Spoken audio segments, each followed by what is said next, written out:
Hello everyone, welcome to Entri app. അപ്പോൾ നമ്മൾ ഇന്ന് SBI PO, IBPS PO, IBPS clerk ഈ 3 പരീക്ഷകൾക്ക് വേണ്ടിയിട്ടുള്ള ഒരു മാസ്റ്റർ പ്ലാൻ എങ്ങനെയാണ് തയ്യാറെടുക്കേണ്ടത്, എന്തൊക്കെ ടോപ്പിക്സാണ് പ്രയോറിറ്റി കൊടുക്കേണ്ടത്, കഴിഞ്ഞ വർഷത്തെ കട്ട് ഓഫ് അനുസരിച്ച് ഇത്തവണ എത്ര സ്കോർ ചെയ്താൽ നമുക്ക് ആ ഒരു റേഞ്ചിലേക്ക് എത്താൻ സാധിക്കും, ഇങ്ങനെ ഓരോ പോയിന്റ് ബൈ പോയിന്റ് നമുക്ക് എങ്ങനെ ഈ 3 എക്സാമിന് നല്ല രീതിയിൽ തയ്യാറെടുക്കാം എന്നുള്ളതിനെ പറ്റിയിട്ടാണ് നമ്മൾ ഇന്നത്തെ വീഡിയോയിൽ ഡിസ്കസ് ചെയ്യാൻ പോകുന്നത്. അപ്പോൾ എന്തായാലും നമുക്ക് ആ മാസ്റ്റർ പ്ലാനിലേക്ക് അല്ലെങ്കിൽ നിങ്ങളുടെ മനസ്സിലുള്ള ആ ചോദ്യങ്ങളിലേക്ക് നമുക്കൊന്ന് പോവാം. So first one, how many days remaining for the exam? നമുക്കിനി എത്ര ദിവസമാണ് ഉള്ളത്, അതായത് ഈ പരീക്ഷകൾക്ക് തയ്യാറെടുക്കാൻ വേണ്ടി നമുക്ക് എത്ര ദിവസമാണുള്ളത്? ഓൾറെഡി നമുക്കറിയാം IBPS PO 2021 ഡേറ്റ് മാത്രമാണ് നമുക്ക് കൃത്യമായിട്ട് പറയാൻ സാധിക്കുക, December 4th and 11th. SBI POയുടെ ഡേറ്റ് പറയുന്നത് നവംബർ ഓർ ഡിസംബർ 2021 എന്നാണ്. അതായത് നവംബർ ലാസ്റ്റ് വീക്കോ അല്ലെങ്കിൽ ഡിസംബർ 2nd വീക്കോ, കാരണം ഫസ്റ്റ് വീക്ക് നടക്കാൻ സാധ്യതയില്ല, 2nd week 3rd വീക്കിലേക്കായിരിക്കും SBI PO നവംബറിൽ നടന്നില്ലെങ്കിൽ നടക്കുക. അങ്ങനെയാണെങ്കിൽ IBPS ക്ലർക്ക് ഡിസംബർ ലാസ്റ്റ് വീക്കിലേക്ക് പോകും. അപ്പൊ ഇങ്ങനെയാണ് നമുക്ക് ടൈം. എന്തായാലും നമ്മൾ നവംബർ ലാസ്റ്റ് എന്നുള്ള രീതിയിൽ തന്നെ ടാർഗറ്റ് ചെയ്ത് പഠിക്കണം. SBI PO ആണ് ആദ്യം വരുന്ന എക്സാം അങ്ങനെയാണെന്നുണ്ടെങ്കിൽ, അല്ലെങ്കിൽ IBPS PO ആയിരിക്കും. എന്ത് തന്നെയാണെങ്കിലും ഒരു PO എക്സാം ആണ് ആദ്യമായിട്ട് നടക്കാൻ പോകുന്നത്. അപ്പൊ ഈ PO അല്ലെങ്കിൽ പ്രൊബേഷണറി ഓഫീസർ ടെസ്റ്റിന്റെ പ്രത്യേകത, ഇത് ക്ലറിക്കൽ ലെവൽ എക്സാമിനെക്കാട്ടിൽ കുറച്ചുകൂടി എന്തായിരിക്കും, ടഫ് ആയിരിക്കും. അതായത് നമ്മൾ കുറച്ചുകൂടെ ഡീപ്പായിട്ട് പഠിച്ചാൽ മാത്രമേ നമുക്ക് ഈ പ്രൊബേഷണറി ഓഫീസർ ടെസ്റ്റ് ക്ലിയർ ചെയ്യാനായിട്ട് സാധിക്കുകയുള്ളൂ. അപ്പോൾ ഈ പ്രൊബേഷണറി ഓഫീസർ ടെസ്റ്റിന് വേണ്ടി പഠിക്കുന്ന ഒരാൾക്ക് എന്ത് എളുപ്പമായിരിക്കും? ക്ലറിക്കൽ ലെവൽ എക്സാം എളുപ്പമായിരിക്കും. കാരണം കമ്പാരിറ്റീവ്ലി സിമ്പിൾ ക്വസ്റ്റ്യൻസ് ആയിരിക്കും എന്തിനു ചോദിക്കുക, ക്ലറിക്കൽ ലെവൽ എക്സാമിന് ചോദിക്കുക. പ്രൊബേഷണറി ലെവൽ എക്സാമിനാവുമ്പോൾ നമുക്ക് കുറച്ചുകൂടി കട്ടിയുള്ള ക്വസ്റ്റ്യൻസ് ആയിരിക്കും പ്രതീക്ഷിക്കാൻ പറ്റുക. അതുകൊണ്ട് തന്നെ ഔട്ട് ഓഫ് 100 നമ്മൾ എപ്പോൾ ചെയ്യുമ്പോഴും പ്രൊബേഷണറി ഓഫീസർ എക്സാമിന് ഒരു ലോവർ നമ്പർ ഓഫ് അറ്റംപ്റ്റ് ആയിരിക്കും ക്ലറിക്കൽ ലെവലിനെക്കാട്ടിൽ. ടൈം കുറച്ചുകൂടി സ്പെൻഡ് ചെയ്ത് ശ്രദ്ധയോടെ ആക്യുറേറ്റ് ആയിട്ട് ചെയ്യേണ്ട ടൈപ്പാണ് പ്രൊബേഷണറി ഓഫീസർ ലെവൽ എക്സാം. എന്നാൽ സിലബസിൽ കാര്യമായ മാറ്റങ്ങൾ ഇല്ലാത്തത് കൊണ്ട് ഒരേ പ്രിപ്പറേഷൻ തന്നെ നമുക്ക് ഈ 3 പരീക്ഷകൾക്കും കൊണ്ടുപോകാം എന്നുള്ളതാണ് അവിടുത്തെ അഡ്വാൻറ്റേജ്. അപ്പം നമ്മൾ ആദ്യം വരുന്നത് PO എക്സാം ആയതുകൊണ്ട് തന്നെ അതിനുശേഷം വരുന്ന POയും ക്ലർക്കും നമുക്ക് ഈ ഒരു പ്രിപ്പറേഷന്റെ ഭാഗമായിട്ട് തന്നെ കൊണ്ടുപോകാനായിട്ട് സാധിക്കും. അപ്പോൾ നമുക്ക് ഡേറ്റും കാര്യങ്ങളും അറിയാം. അപ്പോൾ ഇനി നമുക്കൊരു 30 days നമുക്ക് കാൽക്കുലേറ്റ് ചെയ്യാം. ഒരു 30 ദിവസം കാൽക്കുലേറ്റ് ചെയ്ത് വേണം നിങ്ങളുടെ പ്രിപ്പറേഷൻ മുന്നോട്ട് പോകാൻ. അതിനപ്പുറത്തോട്ട് കിട്ടുന്നതെല്ലാം നിങ്ങളുടെ അഡ്വാൻറ്റേജ് ആണ്. ഓക്കെ, എന്തായാലും ഡിസംബർ ലാസ്റ്റിലേക്ക് നടത്തുന്ന എക്സാമിന് വേണ്ടിയിട്ട് നിങ്ങൾക്ക് എന്തായാലും കുറച്ചുകൂടി ടൈം ബാലൻസ് ഉണ്ട്. സോ അതൊരു അഡ്വാൻറ്റേജ് ആണ്. ഓക്കെ, അപ്പോൾ how to score in each of the exam to clear? അപ്പം നമുക്ക് ഏത് ലെവലിൽ നമ്മൾ റേഞ്ച് എത്തിക്കണം, അതിനായിട്ട് നമുക്ക് പ്രീവിയസ് ഇയർ വേക്കൻസിയും കട്ട് ഓഫും കൂടെ ഒന്ന് അനലൈസ് ചെയ്യാം. SBI PO 2020, അതായത് കഴിഞ്ഞ വർഷം SBI POയ്ക്ക് 2000 വേക്കൻസിയാണ് ഓൾ ഇന്ത്യയിൽ ഉണ്ടായിരുന്നത്. നമുക്കറിയാം SBI PO എന്താണ്, ഒരു ഓൾ ഇന്ത്യ ലെവൽ എക്സാം ആണ്. അതുകൊണ്ട് അതിന് സ്റ്റേറ്റ് വൈഡ് വേക്കൻസി അല്ലെങ്കിൽ സ്റ്റേറ്റ് വൈസ് എക്സാം അങ്ങനെയില്ല. അവിടെ ഓൾ ഇന്ത്യ ലെവലിലാണ് എക്സാം നടക്കുക, ഓൾ ഇന്ത്യ ലെവലിലാണ് വേക്കൻസി വരിക. അപ്പോൾ 2000 വേക്കൻസിയാണ്. അവിടെ വന്ന കട്ട് ഓഫ് നോക്കുക, ഔട്ട് ഓഫ് 100 58.5 ആണ് വന്നത് കട്ട് ഓഫ്. അവിടെ ഡിഫിക്കൽട്ട്, മോഡറേറ്റ് ടു ഡിഫിക്കൽട്ട് ആയിരുന്നു അതിന്റെ ലെവൽ. M2D എന്ന് എഴുതുകയാണ്. മോഡറേറ്റ് ടു ഡിഫിക്കൽട്ട് ആയിരുന്നു SBI PO 2020യുടെ പ്രിലിംസ് ലെവൽ. അതുകൊണ്ട് തന്നെ അവിടെ 58.5 ആണ് ഔട്ട് ഓഫ് 100ൽ വന്നത്. ഇവിടെ 2021 വരുമ്പോൾ എന്താ സംഭവം? 2000 വേക്കൻസിക്ക് പകരം 2056 വേക്കൻസിയാണ് ഇവിടെ ഉള്ളത് SBI PO 2021 സോ ഇവിടെ മോഡറേറ്റ് ടു ഡിഫിക്കൽട്ട് ആണ് പരീക്ഷയെങ്കിൽ ഒരു ഗുഡ് അറ്റംപ്റ്റ് എന്ന് പറയുന്നത് ഒരു 58നും 65നും ഇടയ്ക്കായിട്ട് വരും ഒരു ഗുഡ് അറ്റംപ്റ്റ് റേഞ്ച്. ഇനി അല്ല, ഇതൊരു easy to moderate level exam ആണെങ്കിൽ of course it will range from 64 to 71 ഈ ഒരു ലെവലിലേക്ക് വരും. ഇതിനും ഡിഫിക്കൽട്ട് ആയാൽ 55 ബിലോ ആയിരിക്കും കട്ട് ഓഫ്. എന്തായാലും നമുക്ക് ഈസി ടു മോഡറേറ്റ് അല്ലെങ്കിൽ മോഡറേറ്റ് ടു ഡിഫിക്കൽട്ട് തന്നെ നമുക്ക് പ്രതീക്ഷിക്കാം. അപ്പോൾ ഈസി ആണ് എക്സാം എങ്കിൽ 64 to 71 റേഞ്ച് നിങ്ങൾ ചെയ്യേണ്ടി വരും. മോഡറേറ്റ് ടു ഡിഫിക്കൽട്ട് ആണെങ്കിൽ 58 to 65 റേഞ്ച് നിങ്ങൾ ചെയ്യേണ്ടതായിട്ട് വരും. IBPS POയുടെ കേസിലേക്ക് വരുവാണെങ്കിൽ 3517 വേക്കൻസിയാണ് കഴിഞ്ഞ വർഷം വിളിച്ചത്. 58.75 ആയിരുന്നു കട്ട് ഓഫ്. എന്നാൽ ഇവിടേക്ക് വരുമ്പോൾ 4135 വേക്കൻസി ഉണ്ട്. അതായത് നമുക്ക് വിസിബിൾ ആയിട്ട് തന്നെ നമുക്ക് നല്ലൊരു ഇൻക്രീസ് വേക്കൻസിയിൽ വന്നിട്ടുണ്ട്. അതുകൊണ്ട് തന്നെ ഇവിടെ വന്ന moderate to difficult level exam തന്നെയാണ് ഇവിടെയും കണ്ടക്ട് ചെയ്യപ്പെടുന്നതെങ്കിൽ മോഡറേറ്റ് ടു ഡിഫിക്കൽട്ട് ലെവലാണ് ഇവിടെ നടന്നത്. 58.75 ആയിരുന്നു കട്ട് ഓഫ്. എന്നാൽ ഇവിടെ വരുമ്പോൾ നമുക്ക് കുറച്ചുകൂടി താഴേക്ക് കട്ട് ഓഫ് പ്രതീക്ഷിക്കാം. That it may vary from 55 to 61 moderate to difficult ആണെന്നുണ്ടെങ്കിൽ. അതല്ല easy to moderate level exam ആണെന്നുണ്ടെങ്കിൽ ദ സെയിം 64 to 71 ആണ് നമുക്ക് പ്രതീക്ഷിക്കാൻ പറ്റുന്നത്. അപ്പോൾ PO2 PO എക്സാമിനും നമുക്കൊരു 71 അല്ലെങ്കിൽ ഒരു 70 ടാർഗറ്റ് നിങ്ങൾ വെക്കുക. അത് അതിലും ഈസി ആണെങ്കിൽ നിങ്ങൾക്ക് അതിന് മേളിൽ ചെയ്യാനായിട്ട് ഉറപ്പായിട്ടും സാധിക്കും. ഈ തീരെ ഈസി ആയിരിക്കില്ല പരീക്ഷ. ഇനി ഈസി ആയാൽ നിങ്ങൾ ഒരു 75-80 റേഞ്ച് പിടിച്ചോളുക. ഈ ഒരു ഈസി ടു മോഡറേറ്റ് ലെവൽ ചോദിക്കാനാണ് ഏറ്റവും കൂടുതൽ സാധ്യത. കാരണം നമ്മുടെ IBPS RRBയുടെ പ്രിലിംസും SBI ക്ലർക്കിന്റെ പ്രിലിംസും നമ്മൾ എടുത്തു നോക്കിയാൽ നമുക്ക് മനസ്സിലാവും മോഡറേറ്റ് ടു ഡിഫിക്കൽട്ട് ആണ് ഓവറോൾ എക്സാം. ഏതെങ്കിലും ഒരു സെക്ഷൻ ആയിരിക്കും ഇതിനകത്ത് ഡിഫിക്കൽട്ട് ആയിട്ട് ചോദിക്കാം. അതുകൊണ്ട് തന്നെ ഒരു ടാർഗറ്റ് 70 എന്നുള്ള ഒരു ലെവലായിരിക്കണം നിങ്ങളുടെ PO എക്സാമിന് നിങ്ങൾ വെക്കേണ്ടത്. ഇനി ക്ലറിക്കൽ ലെവലിലേക്ക് വരുമ്പോൾ ഇവിടെ കേരള ബേസ് ചെയ്തിട്ടാണ് നമ്മൾ വേക്കൻസിയും കട്ട് ഓഫും എടുത്തിട്ടുള്ളത്. 120 വേക്കൻസിയാണ് കഴിഞ്ഞ ദിവസം കേരളത്തിൽ ഉണ്ടായിരുന്നത്. 77.25 ആയിരുന്നു. Easy to moderate level exam ആയിരുന്നു IBPS ക്ലർക്ക് 2020. എന്നാൽ ഇത്തവണ 194 വേക്കൻസിയാണ് കേരളത്തിലുള്ളത്.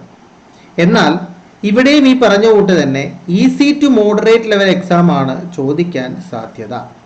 അതുകൊണ്ട് തന്നെ കട്ട് ഓഫ് എന്ന് പറയുന്നത് ഇതിന് മുകളിൽ തന്നെ ആയിരിക്കും. കാരണം ഇപ്പോൾ എന്ന് പറയുമ്പോൾ നമ്മൾ പ്രിലിംസിന്റെ ലെവലിൽ കണ്ടതാണ്. കട്ടിംഗ് എന്ന് പറയുമ്പോൾ കേരളത്തിലെ ഓൾമോസ്റ്റ് എല്ലാ കാൻഡിഡേറ്റ്സും കഴിഞ്ഞ ക്ലറിക്കൽ ലെവൽ എക്സാം എടുത്ത് നോക്കിയാൽ മതി, നല്ല ഒരു കട്ടിംഗ് ആണ് വന്നത്. IBPS ക്ലർക്കിന് RRB ക്ലർക്കിന് പോലും 77 ഔട്ട് ഓഫ് 80 ഉണ്ടായിരുന്നത്. അതുകൊണ്ട് തന്നെ ഇവിടെ നമുക്ക് ഈ ഒരു കട്ട് ഓഫിന് താഴെ ഒരിക്കലും പ്രതീക്ഷിക്കാനായിട്ട് സാധിക്കില്ല. ഒരു 80 to 85 റേഞ്ച് നമുക്ക് ഈ ഒരു ക്ലറിക്കൽ എക്സാമിന് നമുക്ക് പ്രതീക്ഷിക്കാം. ഇനി അതിലും ഈസി ആണെങ്കിൽ 85 to 90 നിങ്ങൾ നോക്കുക. എന്തായാലും ആ ലെവലിലേക്ക് വരില്ല. 80 to 85 റേഞ്ചിൽ നിങ്ങൾക്ക് ഒരു അറ്റംപ്റ്റ് ഉണ്ടെങ്കിൽ നിങ്ങൾ സേഫ് ആണ്. ഓക്കെ. ഇനി ചിലപ്പോൾ അത് 77 ആയിരിക്കാം, 78 ആയിരിക്കാം. It depends on the number of candidates appearing and the total vacancy. അപ്പോൾ ഈസി ടു മോഡറേറ്റ് ആണെങ്കിൽ, ഇനി ഇത് മോഡറേറ്റ് ലെവൽ എക്സാം ആണ് അല്ലെങ്കിൽ moderate to difficult level exam ആണ് ചോദിക്കുന്നതെന്നുണ്ടെങ്കിൽ your attempt will be 67 to 80. ഇതിനിടയ്ക്ക് എവിടെ വേണമെങ്കിലും ആകാം. അപ്പം എന്താണ് ഒരു ടാർഗറ്റ് നമ്മൾ നോക്കുവാണെങ്കിൽ ഒരു ടാർഗറ്റ് 70 ആണ് നിങ്ങളുടെ PO എക്സാമിനും, അതേപോലെ തന്നെ ടാർഗറ്റ് 80 ആണ് നിങ്ങളുടെ ക്ലറിക്കൽ എക്സാമിനും. ഇതാണ് നിങ്ങൾ കൊടുക്കേണ്ട ടാർഗറ്റ്. അപ്പോൾ നമ്മൾ PO എക്സാമിന് കൊടുക്കുന്ന ആ ഒരു എഫേർട്ട് ക്ലറിക്കൽ എക്സാമിന് നിങ്ങളെ തീർച്ചയായിട്ടും ഹെൽപ്പ് ചെയ്യും. അപ്പോൾ നിങ്ങൾ അറ്റൻഡ് ചെയ്യേണ്ട ലെവൽ അല്ലെങ്കിൽ എത്ര വരെ അറ്റൻഡ് ചെയ്യണം എന്നുള്ളതിനെ പറ്റി ഒരു ഐഡിയ കിട്ടിയല്ലോ. ഇനി ഇമ്പോർട്ടൻറ്റ് ടോപ്പിക്സ് ടു കവർ. എല്ലാവർക്കും എല്ലാ ടോപ്പിക്കും ക്ലിയർ ചെയ്യാൻ പറ്റണമെന്നില്ല. വർഷങ്ങളായിട്ട് പ്രിപ്പയർ ചെയ്യുന്നവർ ഓൾറെഡി എല്ലാ ടോപ്പിക്കും ക്ലിയർഡ് ആയിരിക്കാം. ഇപ്പോൾ പ്രിപ്പറേഷൻ തുടങ്ങുന്നവരും എന്നാൽ കുറച്ച് നാൾ മുന്നേ തുടങ്ങിയവരും എല്ലാവരും ഈ കൂട്ടത്തിലുണ്ടാവും. അപ്പോൾ നമുക്ക് എല്ലാ ടോപ്പിക്കും കവർ ചെയ്യാൻ പറ്റിയെന്ന് വരില്ല. എന്നിരുന്നാലും പരീക്ഷയ്ക്ക് ചോദിക്കുന്ന ഏറ്റവും ഇമ്പോർട്ടൻ്റ് ആയിട്ടുള്ള ടോപ്പിക്ക് നമ്മൾ കവർ ചെയ്തിരിക്കണം. അതിനായിട്ട് നമുക്ക് 3 സെക്ഷൻസ് ആണ് ചോദിക്കുക. Quantitative aptitude, reasoning, English. ഈ 3 സെക്ഷൻസ് ആണ് ചോദിക്കുക. ഇതിനകത്ത് കഴിഞ്ഞ പരീക്ഷകളൊക്കെ നമ്മൾ നോക്കുകയാണെങ്കിൽ ക്വാണ്ടിറ്റേറ്റീവ് ആപ്റ്റിറ്റ്യൂഡ് ആണ് moderate to difficult section. Reasoning എന്ന് പറയുമ്പോൾ ഈസി സെക്ഷൻ ആണ്. ഇംഗ്ലീഷ് എന്ന് പറയുന്നത് ഈസി ടു മോഡറേറ്റ് സെക്ഷൻ ആണ്. ഇങ്ങനെയാണ് ചോദിക്കുന്നത്. ഇംഗ്ലീഷ് ഈസി ആയിട്ടുള്ള എക്സാമും ഈ വർഷം ചോദിച്ചിട്ടുണ്ട്. എന്തായാലും നമുക്ക് ഏറ്റവും കൂടുതൽ ക്വാണ്ടിറ്റേറ്റീവ് ആപ്റ്റിറ്റ്യൂഡ് ആണ് ഈ പ്രിലിമിനറി എക്സാമിന് പണി തരുന്ന സാധനം. അവിടെ ഈ കഴിഞ്ഞ എക്സാംസ് ഒക്കെ നമ്മൾ നോക്കിക്കഴിഞ്ഞാൽ നമ്മൾ ഏറ്റവും കൂടുതൽ ഇമ്പോർട്ടൻസ് കൊടുത്ത് പഠിക്കേണ്ട സാധനം ഡേറ്റ ഇന്റർപ്രിട്ടേഷൻ തന്നെയാണ്. ഇവിടെ ഏറ്റവും കൂടുതൽ ആൾക്കാർക്ക് പറ്റുന്നത് ഇത് ഒരുപാട് ടൈം കൊടുത്ത് ചെയ്യും. അപ്പോൾ ഡേറ്റ ഇന്റർപ്രിട്ടേഷൻ അധികം സമയം എടുക്കാതെ ചെയ്യാൻ പഠിച്ചാൽ ക്വാണ്ടിൽ നിങ്ങൾക്ക് അത്യാവശ്യം ഒരു റേഞ്ച് നിങ്ങൾക്ക് അവിടെ പിടിക്കാനായിട്ട് സാധിക്കും. ഡേറ്റ ഇൻ്റർപ്രിട്ടേഷനിൽ സ്റ്റക്കായാൽ നിങ്ങൾക്ക് ക്വാണ്ടിറ്റി അറ്റംപ്റ്റ് കമ്പാരിറ്റീവ്ലി കുറവുമായിരിക്കും ബാക്കിയുള്ളവരെ അപേക്ഷിച്ച്. ഓർക്കുക, 2 or 3 അറ്റംപ്റ്റിൻ്റെ വ്യത്യാസം നിങ്ങളുടെ കട്ട് ഓഫിനെ വല്ലാണ്ട് ബാധിക്കുന്നതാണ്. അതുകൊണ്ട് തന്നെ ഡേറ്റ ഇൻ്റർപ്രിട്ടേഷൻ എന്ന് പറയുന്ന ആ ഒരു ഏരിയ നിങ്ങൾ നല്ല രീതിയിൽ പ്രിപ്പയർ ചെയ്തിട്ടുണ്ടായിരിക്കണം. ഇനി അതേപോലെ തന്നെ ഇമ്പോർട്ടൻസ് കൊടുത്ത് പഠിക്കേണ്ട ഏരിയാസ് തന്നെയാണ് സിംപ്ലിഫിക്കേഷൻ, അപ്രോക്സിമേഷൻ, അതേപോലെ തന്നെ ക്വാഡ്രാറ്റിക് ഇക്വേഷൻ, നമ്പർ സീരീസ്. ഇത്രയും കാര്യങ്ങൾ നിങ്ങൾ ഒരു കാരണവശാലും വിട്ടുപോകാനായിട്ട് പാടില്ല. കാരണം നിങ്ങൾക്ക് ഓൾമോസ്റ്റ് ഔട്ട് ഓഫ് 35 ഒരു 20+ അറ്റംപ്റ്റ് നിങ്ങൾക്ക് ഇത്രയും സാധനങ്ങളിൽ നിന്ന് തന്നെ കൊണ്ടുവരാനായിട്ട് സാധിക്കും എന്നുള്ളതാണ്. നിങ്ങൾ ഇത്രയും ഏരിയാസിൽ ഓക്കെ ആണെങ്കിലുള്ള ഗുണം. ഓക്കെ ആണ് എന്നുള്ളതിൻ്റെ അർത്ഥം നിങ്ങൾ ജസ്റ്റ് അതുമായിട്ട് ഫെമിലിയർ ആകണം എന്നല്ല. നിങ്ങൾ ആ ഓരോ ക്വസ്റ്റ്യനും വളരെ കുറഞ്ഞ സമയത്തിൽ ചെയ്യാനായിട്ട് പഠിക്കണം എന്നുള്ളതാണ് ഞാൻ പറഞ്ഞതിൻ്റെ അർത്ഥം. ഇനി നമുക്ക് അരിത്തമെറ്റിക് എന്ന് പറയുന്ന ഒരു പോർഷൻ അവിടെ ബാക്കിയുണ്ട്. ഈ അരിത്തമെറ്റിക്കിൽ നമുക്ക് എല്ലാം പഠിക്കാനായിട്ട് ഇനി സമയമില്ലെങ്കിൽ ഞാൻ ഈ പറയുന്ന ടോപ്പിക് ഒന്ന് ലിസ്റ്റ് ഡൗൺ ചെയ്ത് കൂടുതൽ ഫോക്കസ് കൊടുത്ത് പഠിക്കുക. Profit and loss, time and distance, time and work, simple interest, compound interest, അതേപോലെ തന്നെ പാർട്ട്ണർഷിപ്പ്. ഈ ടൈം ആൻഡ് ഡിസ്റ്റൻസിൽ തന്നെ അറിയാമല്ലോ, time and distance type questions ഉണ്ട്, ട്രെയിൻസ് ഉണ്ട്, ബോട്ട്സ് ആൻഡ് സ്ട്രീംസ് ഉണ്ട്. അപ്പോൾ ഇത്രയും കാര്യങ്ങൾ പഠിക്കുക. പിന്നെ സമയമുണ്ടെങ്കിൽ മാത്രം ഏരിയ, വോളിയം എന്നുള്ള ചാപ്റ്റർ അല്ലെങ്കിൽ മെൻസുറേഷൻ എന്നുള്ള ചാപ്റ്ററിലെ ഇക്വേഷൻസ് ഒന്ന് കാണാതെ പഠിച്ചു വെക്കാനായിട്ട് കൂടെ നോക്കുക. അപ്പോൾ നിങ്ങൾ തീരെ കുറവാണ് സമയം പ്രിപ്പയർ ചെയ്യാൻ തുടങ്ങുന്നേ ഉള്ളെങ്കിൽ ഇത്രയും ടോപ്പിക് ആയിരിക്കണം നിങ്ങളുടെ ഇമ്പോർട്ടൻസ് കൊടുത്ത് പഠിക്കേണ്ടത്. ഇനി അതല്ലെങ്കിൽ നിങ്ങളുടെ സിലബസിലെ ബാക്കി ടോപ്പിക്ക് കവർ ചെയ്യാൻ ടൈം ഉണ്ടെങ്കിൽ ഓഫ് കോഴ്സ് നിങ്ങൾക്ക് അവിടെ ക്ലിയർ ചെയ്യാം. പക്ഷെ ക്ലിയർ ചെയ്യുന്നത് കൊണ്ട് ഉദ്ദേശിക്കുന്നത് ഓരോ ക്വസ്റ്റ്യനും വെരി ലിമിറ്റഡ് ടൈം കൊടുത്ത് ചെയ്യാനായിട്ടാണ് പ്രാക്ടീസ് ചെയ്യേണ്ടത് ക്വാണ്ടിറ്റേറ്റീവ് ആപ്റ്റിറ്റ്യൂഡ്. അങ്ങനെ നിങ്ങൾ ക്വാണ്ടിറ്റേറ്റീവ് ആപ്റ്റിറ്റ്യൂഡ് അത്യാവശ്യം സ്ട്രോങ് ആണെങ്കിൽ നിങ്ങൾക്ക് ബാക്കി 2 സെക്ഷനും അത്ര അധികം കണ്ട് പാടുവരില്ല. റീസണിങ് എബിലിറ്റിയിൽ ഓഫ് കോഴ്സ് നമുക്കറിയാം ഏറ്റവും കൂടുതൽ ചോദിക്കുന്നത് സീറ്റിംഗ് അറേഞ്ച്മെന്റും പസിൽസുമാണ്. അത് നിങ്ങൾ ഡെയിലി ഒരു സീറ്റിംഗ് അറേഞ്ച്മെന്റ് ഒരു പസിലും വെച്ച് ചെയ്തു നോക്കിയാൽ പോലും നിങ്ങൾക്ക് പരീക്ഷയ്ക്കും അധികം സമയം എടുക്കാണ്ട് ചെയ്യാനായിട്ട് സാധിക്കും. പിന്നീട് നമ്മുടെ കോർ ടോപ്പിക്സ് ആയിട്ടുള്ള കോഡിംഗ്, ഡീകോഡിങ്ങിൽ നിന്നും ഇനിക്വാലിറ്റിയിൽ നിന്നും അതേപോലെ തന്നെ കോഡിംഗ് എന്ന് പറയുമ്പോൾ അത് ചൈനീസ് കോഡിങ്ങും വരും, ന്യൂ പാറ്റേൺ കോഡിങ്ങും വരും. ഓക്കെ, ഇനി ഇനിക്വാലിറ്റിയിൽ നിന്നും സിലോജിസത്തിൽ നിന്നുമുള്ള ക്വസ്റ്റ്യൻസിനും പ്രയോറിറ്റി കൊടുത്ത് പഠിക്കണം. ഇനി അതിനുശേഷമുള്ള മിസലേനിയസ് ടൈപ്പിലേക്ക് വരുവാണെങ്കിൽ ഡയറക്ഷനും ബ്ലഡ് റിലേഷനും ആൽഫ ന്യൂമറിക്സും ആണ് പിന്നീട് പ്രയോറിറ്റി കൊടുക്കേണ്ടത്. അപ്പോൾ ഇങ്ങനെയാണ് നിങ്ങൾ റീസണിങ്ങിൽ ഒരു പ്രയോറിറ്റി കൊടുത്ത് പഠിക്കേണ്ടത്. ഇംഗ്ലീഷ് ലാംഗ്വേജിലേക്ക് വരുവാണെങ്കിൽ റീഡിംഗ് എന്നുള്ള ഒറ്റ കാര്യം മാത്രമേ ഉള്ളൂ. അല്ലാതെ നിങ്ങളുടെ അവിടെ ടോപ്പിക്ക് പഠിച്ചിട്ട് യാതൊരു കാര്യമില്ല. നിങ്ങളുടെ റീഡിംഗ് എബിലിറ്റി എൻഹാൻസ് ചെയ്യാതെ ഇംഗ്ലീഷിൽ സ്കോറിംഗ് എന്ന് പറയുന്നത് പോസിബിൾ ആയിരിക്കില്ല. ചിലപ്പോൾ നിങ്ങൾക്ക് ഇംഗ്ലീഷ് ഈസി ആയിട്ട് തോന്നും, പക്ഷെ നമ്മൾ വിചാരിക്കുന്നതായിരിക്കില്ല ഇംഗ്ലീഷിൽ ദ റൈറ്റ് ആൻസർ. അവിടെ നമുക്ക് എറർ കണ്ടുപിടിക്കാനും സെന്റൻസിനെ ചേർക്കാനും പാസേജ് റിലേറ്റഡ് മനസ്സിലാക്കി ആൻസർ ചെയ്യാനും സെന്റൻസിനെ റീഅറേഞ്ച് ചെയ്ത് പാസേജ് ആക്കാനും നമുക്ക് വേണ്ടത് ഒരു ഒറ്റ ഹാബിറ്റാണ്, റീഡിംഗ് ഹാബിറ്റാണ്. അപ്പോൾ ഡെയിലി നിങ്ങൾക്ക് ഇഷ്ടപ്പെട്ട 1-2 പാസേജസ് വായിച്ച് മനസ്സിലാക്കാനായിട്ട് ശ്രമിച്ചാൽ പോലും ഇംഗ്ലീഷിൽ നല്ലൊരു സ്കോർ നിങ്ങൾക്ക് കണ്ടെത്താൻ സാധിക്കും. പിന്നെ നമ്മുടെ ആസ് യൂഷ്വൽ മോക്ക് ടെസ്റ്റ് ചെയ്താലും ധാരാളമാണ്. ഓക്കെ, ഇനി how many hours to work on a daily basis. അപ്പോൾ ഈ ഒരു ക്വസ്റ്റ്യനുള്ള ആൻസർ നിങ്ങൾക്ക് അവൈലബിൾ ആയിട്ടുള്ള ടൈം സ്ലോട്ടിനെ ബേസ് ചെയ്താണ്. കാരണം ബാങ്ക് എക്സാമിന് പ്രിപ്പയർ ചെയ്യുന്നവരെല്ലാവരും റെഗുലർ ആസ്പിറൻസ് ആയിരിക്കില്ല. അങ്ങനെ ഒരു കാറ്റഗറി ഉണ്ട്. ഇനി അതേപോലെ തന്നെ പാർട്ട് ടൈം ആസ്പിറൻസ്, ഇവരാണ് ഏറ്റവും കൂടുതലുള്ളത്. മറ്റെന്തെങ്കിലുമൊക്കെ കാര്യങ്ങൾ ചെയ്തുകൊണ്ട് എക്സാമിന് പ്രിപ്പയർ ചെയ്യുന്ന ആൾക്കാർ. ഇനി അതേപോലെ തന്നെ ഹൗസ് വൈഫ്, ഇവരുടെ കാര്യമാണ്. ഇവർക്കാണ് ഏറ്റവും ലിമിറ്റഡ് ടൈം, ഒരു ദിവസം ഏറ്റവും കുറവ് സമയമെടുത്ത് പ്രിപ്പയർ ചെയ്യാൻ സാധിക്കുന്ന ഒരു കാറ്റഗറിയാണ് ഈ ഹൗസ് വൈഫ്സ് ആയിട്ടുള്ള ബാങ്ക് എക്സാം കാൻഡിഡേറ്റ്സ് അല്ലെങ്കിൽ ആസ്പിറൻസ് എന്ന് പറയുന്നത്. ഇനി അതേപോലെ തന്നെ നൈറ്റ് ടൈം മാത്രം പഠിക്കാനിരിക്കുന്ന ആൾക്കാരുമുണ്ട്. അപ്പോൾ ഇങ്ങനെ 4 തരത്തിലുള്ള കാറ്റഗറിയാണുള്ളത്. ഇതിൽ നമ്മൾ റെഗുലർ ആയിട്ട് പഠിക്കാനിരിക്കുന്ന ഒരാൾക്ക് ഒരു 5 to 7 hours ഈസി ആയിട്ട് ഒരു ദിവസം വർക്ക് ചെയ്യാനായിട്ട് സാധിക്കും.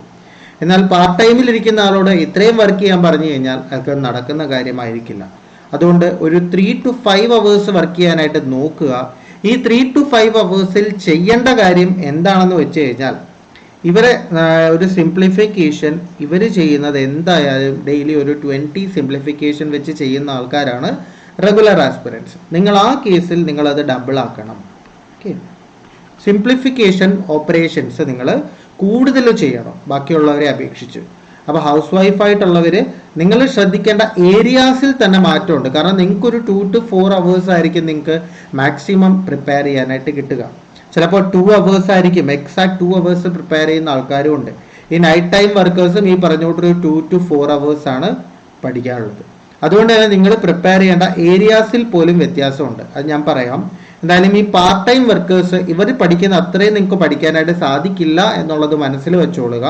കോമ്പറ്റൻസ് ലെവലിൽ നിങ്ങൾ അതിനോടൊപ്പം ചേർക്കാനായിട്ട് നിങ്ങൾ അവർ ചെയ്യുന്നതിൻ്റെ ഇരട്ടി നമ്പർ ഓഫ് ക്വസ്റ്റ്യൻസ് പ്രാക്ടീസ് ചെയ്യേണ്ടതായിട്ട് വരും. സിംപ്ലിഫിക്കേഷൻ, അതേപോലെ തന്നെ data interpretation, number series, quadratic equation, ഇതിലൊന്നും നിങ്ങൾക്ക് അവിടെ യാതൊരു തരത്തിലും കോംപ്രമൈസ് ചെയ്യാൻ സാധിക്കില്ല. കോംപ്രമൈസ് ചെയ്യാൻ സാധിക്കുക അരിത്തമെറ്റിക്കലാണ്. ഇവരത് ഓരോ ചാപ്റ്റേഴ്സ് ആയിട്ട് ഇവർക്ക് പഠിക്കാൻ സാധിക്കും. Time and distance, time and work. നമ്മളവിടെ അരിത്തമെറ്റിക്കിലെ കോർ ടോപ്പിക്സ് എന്നും മിസല്ലേനിയസ് എന്നും ചേർത്ത് പഠിക്കുക. എന്നിട്ട് ഇത് ഒന്നിച്ചു വർക്ക് ചെയ്ത് പഠിക്കുക. ഇവരെ ടൈം ആൻഡ് ഡിസ്റ്റൻസിലെ ഒരു 10 ക്വസ്റ്റ്യൻ ആണ് ചെയ്യുന്നതെങ്കിൽ നിങ്ങൾ മിസല്ലേനിയസിലെ ഒരു 40 ക്വസ്റ്റ്യൻ എന്നുള്ള ലെവലിൽ ചെയ്തു. അതാ മിക്സഡ് ആയിട്ട് ഏതെങ്കിലും ഒക്കെ ക്വസ്റ്റ്യൻ ചെയ്ത് പഠിക്കുക. അതാണ് പാർട്ട് ടൈം വർക്കേഴ്സിന് പറ്റുക. ഇനി house wife night time workers നിങ്ങൾ കൂടുതൽ കോൺസെൻട്രേറ്റ് ചെയ്യേണ്ടത് data interpretation, quadratic equation, number series, simplification bar approximation, ഇത്രയും കാര്യങ്ങളാണ് നിങ്ങൾ ആ ടൈമിനുള്ളിൽ ചെയ്യേണ്ടത്. എക്സ്ട്രാ സമയം കിട്ടുവാണെങ്കിൽ മാത്രം ഈ അരിത്തമെറ്റിക്കിലേക്ക് പോവുക. ഓക്കെ, ക്വാഡ്രാറ്റിക് ക്വാണ്ടിന്റെ കാര്യമാണ് ഞാനീ പറയുന്നത്. ഓക്കെ, ഇവിടെയും ഇതേപോലെ തന്നെ ഈ ഒരു ലെവലിൽ നിങ്ങൾ കൂടുതലായിട്ട് ഇമ്പോർട്ടൻസ് കൊടുത്ത് പ്രാക്ടീസ് ചെയ്യാനായിട്ട് നോക്കുക. ഇനി നമുക്ക് റീസണിങ്ങിന്റെ കാര്യത്തിലേക്ക് വന്നാൽ ഈ പറയുന്നോട്ട് ഒരു റെഗുലർ ആസ്പിറൻസ് ചെയ്യുന്നത് 5 to 7 അവേഴ്സ് പഠിക്കുന്നവർ എന്തായാലും 1 by 1 ടോപ്പിക് പഠിച്ചു പോകും. അപ്പോൾ ഈ പാർട്ട് ടൈം ആയിട്ട് കിട്ടുന്ന ആൾക്കാർ ഞാൻ ഈ പറഞ്ഞോട്ട് concentrated areas, coding, inequality, syllogism, direction, blood relation, alpha numerics, ഇത്രയും കാര്യങ്ങൾ നിങ്ങൾ ഒരു കാരണവശാലും വിട്ടുപോകാനായിട്ട് പാടില്ല. ഇനി അതേപോലെ തന്നെ ഹൗസ് വൈഫ് ആയിട്ടുള്ളവരും നൈറ്റ് വർക്കേഴ്സ് ആയിട്ടുള്ളവരും ഈ ഒരു കാറ്റഗറിക്ക് ഇതിൽ നിന്ന് ഈ ബ്ലഡ് റിലേഷൻ, ഡയറക്ഷൻ എന്നുള്ളത് നിങ്ങൾക്ക് സ്കിപ്പ് ചെയ്യാം. ബാക്കി കോഡിംഗ്, ഇനിക്വാലിറ്റി, സിലോജിസം ഇത് നിങ്ങൾ കൂടുതൽ വർക്കൗട്ട് ചെയ്ത് പഠിക്കുക. ഇതിൻ്റെ കൂടെ 2 ഇമ്പോർട്ടൻ്റ് ആയിട്ടുള്ള കാര്യമുണ്ട്, സീറ്റിംഗ് അറേഞ്ച്മെൻറ്റും പസിൽസും. ഇത് നിങ്ങൾ ഡെയിലി ഒരു 4 പെയറെങ്കിലും വെച്ച് ചെയ്യുക. അവിടെയാണ് നിങ്ങൾക്ക് സ്കോറിങ് നടക്കുക. ഈ 3 ചാപ്റ്റർ നിങ്ങൾ ഒരു കാരണവശാലും സ്കിപ്പ് ചെയ്യാനും പാടില്ല. പിന്നീടുള്ളതെല്ലാം ഈ മിസല്ലേനിയസ് എന്നൊരു ഒറ്റ കാറ്റഗറി ആക്കി വർക്ക് ചെയ്യുക. മനസ്സിലാവുന്നുണ്ടോ? അപ്പോൾ ഇവിടെ ഓരോ ടോപ്പിക്കും വർക്ക് ചെയ്യാനായിട്ട് സാധിക്കും. ഇവിടെ അതിനെക്കാട്ടി കുറച്ചേ സാധിക്കുകയുള്ളൂ. ഈ ഒരു സ്പ്ലിറ്റിങ്ങിൽ നിങ്ങൾക്ക് അവിടെ വർക്ക് ചെയ്യാൻ സാധിക്കും. എന്നാൽ 2 മണിക്കൂർ അല്ലെങ്കിൽ 3 മണിക്കൂറൊക്കെ വർക്ക് ചെയ്യുന്നവർക്ക് ഈ ഒരു മിസല്ലേനിയസ് എന്നുള്ളൊരു ജനറൽ ടോപ്പിക് ആക്കി അവിടുന്ന് ഇവിടുന്ന് ക്വസ്റ്റ്യൻസ് കളക്ട് ചെയ്ത് മിക്സഡ് ആക്കി ചെയ്ത് പഠിക്കുക. ഇതാണ് നിങ്ങൾക്ക് ചെയ്യാനായിട്ട് സാധിക്കുന്ന ഒരു കാര്യം. ഓക്കെ, ഇനി ഇംഗ്ലീഷ് ലാംഗ്വേജിൻ്റെ കേസിൽ ഞാൻ ഒരൊറ്റ കാര്യം, അത് എല്ലാ കാറ്റഗറിക്കും ഒരൊറ്റ കാര്യം, ഇംഗ്ലീഷ് ലാംഗ്വേജിൽ എന്താണ് റീഡിങ്, ഇത് തന്നെ ഒരു 10 എണ്ണം ഡെയിലി ഒരു 10 പാസേജ് നിങ്ങൾ വായിച്ച് മനസ്സിലാക്കാവുന്നുണ്ടെങ്കിൽ അത് എഡിറ്റോറിയലും കാര്യങ്ങളും ഒന്നും വേണമെന്ന് യാതൊരു നിർബന്ധവുമില്ല. നിങ്ങൾക്ക് വളരെ ഇഷ്ടപ്പെട്ട ഏരിയ, ഫോർ എക്സാമ്പിൾ ഇപ്പോൾ സ്പോർട്സ് ആണെങ്കിൽ, മൂവി റിവ്യൂ ആണെങ്കിൽ, അങ്ങനെ എന്താണെങ്കിലും നിങ്ങൾക്ക് ഏറ്റവും ഇഷ്ടപ്പെട്ട ഏരിയാസിൽ നിന്നുള്ള 10 പാസേജ് വായിച്ച് മനസ്സിലാക്കാമെങ്കിൽ അതിനപ്പുറം ഇംഗ്ലീഷിൻ്റെ പ്രിപ്പറേഷനിൽ ഒന്നും ചെയ്യാനായിട്ട് സാധിക്കില്ല. ദെൻ നിങ്ങൾ ഈ പറയുന്നോട്ടൊരു ടെസ്റ്റ് കൂടി ചെയ്യുക ഇംഗ്ലീഷിൻ്റെ. അതായത് നിങ്ങൾക്ക് ഈ റീഡിങ് ഇമ്പ്രൂവ് ആകുന്നുണ്ടോ എന്ന് നോക്കാനായിട്ട്. അത് ടൈം കിട്ടുന്ന അനുസരിച്ച് പാസേജ് വായിച്ചു കൊണ്ടേയിരിക്കുക. മനസ്സിലാവുന്നുണ്ടോ? അപ്പോൾ ഈ 2 to 4 അവേഴ്സ് വർക്ക് ചെയ്യുന്ന കാറ്റഗറി വളരെ പാക്ഡ് ആയിരിക്കും. QAയിൽ ചെയ്യാൻ പറഞ്ഞ കാര്യവും റീസണിങ്ങിൽ ചെയ്യാൻ പറഞ്ഞ കാര്യവും ഇംഗ്ലീഷിൽ ചെയ്യാൻ പറഞ്ഞ കാര്യങ്ങളിലൂടെ നിങ്ങൾ ഈ ടൈമിൽ നിങ്ങളവിടെ വർക്ക് ചെയ്യേണ്ടതായിട്ട് വരും. So that packed time will be very tight. അപ്പോൾ ആ ഒരു കാര്യം മനസ്സിൽ വെക്കുക. അപ്പം ബാക്കിയുള്ളവർ എന്തുമാത്രം പ്രിപ്പയർ ചെയ്യുമെന്നൊരു ധാരണയും കൂടി നിങ്ങൾക്കുണ്ടാവണം. ഇൻ കേസ് നിങ്ങൾക്ക് ഈ കുറഞ്ഞ ടൈമിൽ നിങ്ങൾക്ക് ഈ 2 to 4 അവേഴ്സിൽ നിന്ന് ഒരു 5 to 7 അവേഴ്സിലേക്ക് എത്തി വർക്ക് ചെയ്യാം എന്നുണ്ടെങ്കിൽ നിങ്ങൾക്ക് ഈ പറഞ്ഞ കാര്യത്തിൽ അത്ര പാടുപെടേണ്ടി വരില്ല. 5 to 7 അവേഴ്സിൽ ഈ കാര്യങ്ങളെല്ലാം നിങ്ങൾക്ക് കൃത്യമായിട്ട് നടക്കും. ഓരോത്തിനും ഒരു 1.5 hours വെച്ചിട്ട് വർക്ക് ചെയ്താൽ മതിയാവും. 30 ദിവസമാണ് നിങ്ങൾക്കുള്ളത്. ഓക്കെ, നിങ്ങൾ കാൽക്കുലേറ്റ് ചെയ്യേണ്ടത് 30 ദിവസമാണുള്ളത്. 30 ദിവസത്തിൽ ഒരു 2 മണിക്കൂറാണെങ്കിൽ നിങ്ങൾക്ക് ടോട്ടൽ കിട്ടുക 60 hours ആയിരിക്കും. ഈ 60 hours നിങ്ങൾ എങ്ങനെ പ്രിപ്പയർ ചെയ്യാമെന്നാണ് നോക്കേണ്ടത്. എന്നാൽ ഈ 30 ദിവസം 5 hours ആണെങ്കിൽ നിങ്ങൾക്ക് എത്ര hours ആണ് കിട്ടുക? 150 hours ആണ് കിട്ടുക. നോക്കുക, 150 hours ആണ് നിങ്ങൾക്ക് പ്രിപ്പയർ ചെയ്യാനായിട്ട് കിട്ടുക. ഇനി ഇൻറ്റു 7 ആണ് 210 hours ആണ് നിങ്ങൾക്ക് കിട്ടുക. ഇതാണ് വ്യത്യാസം. നമ്മൾ ഒരു ദിവസം 5 to 7 hours 4 to 6 hours എന്ന് പറയുന്നതല്ല, ടോട്ടൽ അവേഴ്സ് നോക്കിയാൽ എത്ര മണിക്കൂർ പ്രിപ്പറേഷൻ ആണ് നിങ്ങൾക്ക് കിട്ടുക. അതാണ് നിങ്ങളുടെ റിസൾട്ടിലെ ഏറ്റവും ഇമ്പോർട്ടൻ്റ് ആയിട്ടുള്ള സംഗതി. നിങ്ങളുടെ വർക്ക്, നിങ്ങളുടെ സ്മാർട്ട് വർക്ക്, ഹാർഡ് വർക്ക്, അതിനെ എന്ത് വേണമെങ്കിലും വിളിക്കാം. ആ ഒരു വർക്ക്, നിങ്ങളുടെ എത്ര അവേഴ്സ് വർക്ക്, അതാണ് നിങ്ങളുടെ സക്സസ് ഡിറ്റർമിൻ ചെയ്യുന്നത്, അല്ലെങ്കിൽ നിങ്ങളുടെ സ്കോറിനെ ഡിറ്റർമിൻ ചെയ്യുന്നത്. Okay, what is the mentioned master plan? നമ്മൾ കുറേ കാര്യങ്ങളൊക്കെ ഡിസ്കസ് ചെയ്തു. ഇനി അപ്പോൾ മാസ്റ്റർ പ്ലാനിന് വേണ്ടി വെയിറ്റ് ചെയ്യായിരിക്കും. ഇതിനങ്ങനെ പ്രത്യേകിച്ചൊരു മാജിക് പ്ലാൻ അല്ലെങ്കിൽ മാസ്റ്റർ പ്ലാൻ ഇല്ല. നിങ്ങൾ ചെയ്യേണ്ട കാര്യങ്ങൾ മാത്രമാണ് ഇതിനകത്ത് ഇമ്പോർട്ടൻ്റ് ആയിട്ടുള്ളത്. ഏറ്റവും ആദ്യമേ cover important topics. What is important നേരത്തെ പറഞ്ഞിട്ടുണ്ടായിരുന്നു. ക്വാണ്ടിൽ നിന്നും റീസണിങ്ങിൽ നിന്നും ഇംഗ്ലീഷിൽ നിന്നുമുള്ള ഇമ്പോർട്ടൻറ്റ് ടോപ്പിക്സ് നമ്മൾ ഡിസ്കസ് ചെയ്തു. അത് കവർ ചെയ്യുക എന്നുള്ളത് വളരെ ഇമ്പോർട്ടൻ്റ് ആയിട്ടുള്ള കാര്യമാണ്. ഇനി take 20 mock test and graph solutions. 20 mock test നിങ്ങൾ ചെയ്യുക. ഈ മോക്ക് ടെസ്റ്റ് എവിടെ കിട്ടുമെന്ന് ഞാൻ വഴിയെ പറഞ്ഞുതരാം. ഓക്കെ, 20 മോക്ക് ടെസ്റ്റ് നിങ്ങൾ ചെയ്യണം. ഈ ഒരു ടൈം ലിമിറ്റിനുള്ളിൽ 20 മോക്ക് ടെസ്റ്റ്. 20 മോക്ക് ടെസ്റ്റ് എന്ന് പറയുമ്പോൾ അതിൽ നിന്ന് ഉദ്ദേശിക്കുന്നത് 20 × 100 എത്രയാണ്? 2000 ക്വസ്റ്റ്യൻസ് ആണ് നിങ്ങൾ പഠിക്കുന്നത്. It's not a simple thing. Okay, 2000 questions നിങ്ങൾ വർക്ക്ഔട്ട് ചെയ്ത് പഠിക്കുക എന്ന് പറഞ്ഞാൽ you are on the track എന്നാണ് അർത്ഥം. അതിൻ്റെ കൂടെ ഇമ്പോർട്ടൻറ്റ് ടോപ്പിക്സ് കവർ ചെയ്യുകയും കൂടി ചെയ്യേണ്ടത് അത്യാവശ്യമായിട്ടുള്ള സംഭവമാണ്. ഇനി the most important, do simplification operations daily. എന്തെങ്കിലും ഒരു മൾട്ടിപ്ലിക്കേഷൻ, ഫോർ എക്സാമ്പിൾ 24 × 7, ഇതൊരു മൾട്ടിപ്ലിക്കേഷൻ ആണ്. ഇത്തരം നിങ്ങളെ കൊണ്ട് പറ്റുന്നത്ര പരമാവധി ഒരു 15 minutes എങ്കിലും നിങ്ങൾ സിംപ്ലിഫിക്കേഷൻ ഓപ്പറേഷൻസ് വർക്ക്ഔട്ട് ചെയ്തിരിക്കണം. കാരണം നമ്പേഴ്സുമായിട്ടൊരു ബന്ധം വരിക എന്നുള്ളത് വളരെ ഇമ്പോർട്ടൻ്റ് ആണ്. നമ്മൾ പെട്ടെന്നൊരു സിംപ്ലിഫിക്കേഷൻ ചെയ്യാൻ പോയാൽ ചിലപ്പോൾ നമുക്ക് പേന എടുക്കേണ്ടി പോലും വരില്ല. ആ ഒരു ടൈം നമുക്ക് മറ്റൊരു ക്വസ്റ്റ്യൻ ചെയ്യാനായിട്ട് യൂസ് ചെയ്യാൻ സാധിക്കും. ഇവിടെയാണ് നമ്മുടെ ടൈം മാനേജ്മെന്റ് വരിക. So do simplification operations daily. Read your favourite passage on every morning. എന്തിനാണ് മോർണിംഗ് സ്പെസിഫൈ ചെയ്തത്? രാവിലത്തെ ടൈമിലെ നമുക്ക് വായിക്കാനായിട്ട് സാധിക്കൂ. വൈകുന്നേരത്തെ സ്ട്രെസ്സിനിടയ്ക്ക് വായിച്ചാൽ നമുക്ക് മനസ്സിലാക്കാനുള്ള സമയവും കിട്ടില്ല, ബാക്കിയൊന്നും പ്രിപ്പയർ ചെയ്തുമില്ല എന്നുള്ള ടെൻഷൻ കൊണ്ട് വായിക്കുന്നതിൻ്റെ 10-1 പോലും മനസ്സിലാവുകയുമില്ല. അപ്പോൾ ആദ്യം തന്നെ നിങ്ങൾ റീഡിംഗ് ആണ് ചെയ്യേണ്ടത്. വായിച്ച് പാസേജ് മനസ്സിലാക്കാനായിട്ട് നോക്കുക. എല്ലാ ദിവസവും നിങ്ങൾ അറ്റ്ലീസ്റ്റ് ഒരു 2-3 പാസേജസ്, ഞാൻ 10 എണ്ണമാണ് പറയുന്നത്, ബട്ട് 2-3 പാസേജസ് എങ്കിലും മിനിമം നിങ്ങൾ വായിക്കാനായിട്ട് നോക്കുക. റീഡ് യുവർ ഇത് തന്നെയാണ് ഇവിടെയും വന്നിട്ടുള്ളത്. സോറി, അതൊരു റെപ്പറ്റീഷൻ ആണ്. സോ 4 ഇമ്പോർട്ടൻ്റ് ആയിട്ടുള്ള സംഗതി: cover important topics, take 20 mock test, do simplification operations, read your favourite passage on every morning. ഇത്രയും കാര്യങ്ങൾ നിങ്ങൾ ചെയ്താൽ, ഈ ഇമ്പോർട്ടൻറ്റ് ടോപ്പിക്സ് കവർ ചെയ്യുന്ന കാര്യമൊക്കെ ഞാൻ നേരത്തെ പറഞ്ഞായിരുന്നു, ഇത്രയും കാര്യങ്ങൾ ചെയ്താൽ മതി, നിങ്ങൾ ഇതിനകത്ത് മാസ്റ്റർ ആകും. ഇതാണ് മാസ്റ്റർ പ്ലാൻ. ഇതിനകത്ത് വലിയ മാജിക്കും കാര്യങ്ങളും ഒന്നുമില്ല. ഒരു റെഗുലർ ആസ്പിറന്റിന് വളരെ ഈസി ആയിട്ട് ക്ലിയർ ചെയ്യാൻ പറ്റുന്ന ഒന്നാണ് ബാങ്ക് എക്സാം. പക്ഷേ regularity is A must. Regular ആയിട്ട് നിങ്ങളുടെ പ്രാക്ടീസ് പോകണം. അല്ലാതെ ഇപ്പം ഇന്ന് പ്രാക്ടീസ് ചെയ്ത് കഴിഞ്ഞാൽ 5 ദിവസം കഴിഞ്ഞ് പ്രാക്ടീസ് ചെയ്താൽ ഇറ്റ്സ് നോട്ട് റെഗുലർ. അറ്റ്ലീസ്റ്റ് ഒരു ദിവസം ഗ്യാപ്പൊക്കെ പിന്നെ നമുക്ക് ശ്രമിക്കാം. എന്നാൽ കണ്ടിന്യൂസ് ആയിട്ട് ഒരു ദിവസം ഗ്യാപ്പിൽ പോയാലും റെഗുലർ അല്ല.